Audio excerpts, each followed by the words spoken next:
Hey there.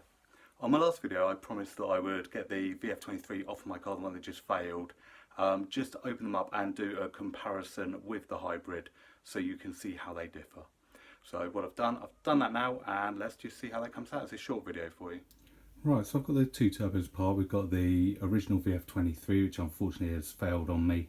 I'm going to get it diagnosed, just try and work out what went wrong, but we've got a lot of oil that's come through on the compressor side.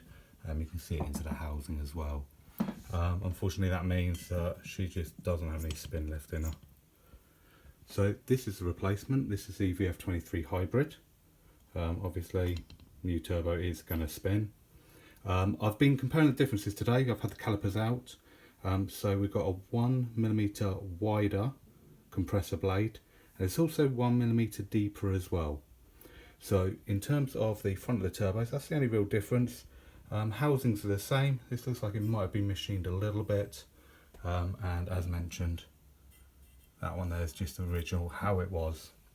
I can't really see any other reason for the failure of the turbo. There's a teeny bit of in-out shaft play, which you can't get. There you go.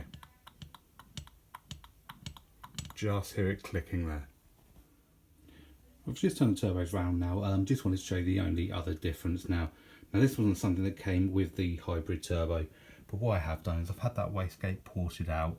That's just over 1mm extra porting on there, just to bring it out slightly, stop the boost creep that I was getting on my VF23, this one here, because I was getting quite a notable bit of boost creep. Thanks for watching.